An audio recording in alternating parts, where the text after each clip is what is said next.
Imaginez un nouveau-né, fragile et vulnérable, prenant son premier souffle dans un monde qui exige amour, connexion et protection. Dès la naissance, cet enfant est programmé pour deux besoins primaires, l'attachement et l'authenticité.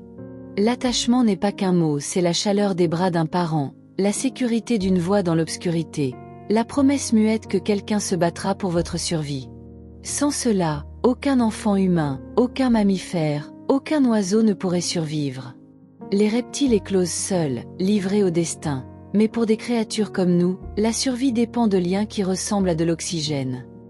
Pourtant, il y a un autre besoin, plus silencieux mais tout aussi vital, l'authenticité. C'est cette capacité brute à ressentir, à agir sur l'instinct, à dire « c'est qui je suis », même quand le monde résiste.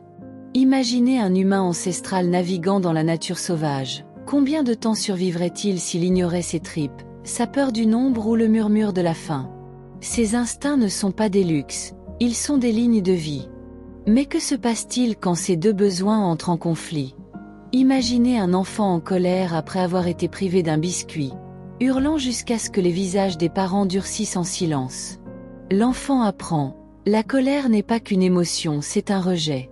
Le message n'est pas « les bons enfants ne sont pas en colère », mais « les enfants en colère ne reçoivent pas d'amour ». Alors, l'enfant avale sa rage, sa vérité, pour garder le lien vivant. Chaque fois. Ce n'est pas de la faiblesse, c'est de la survie.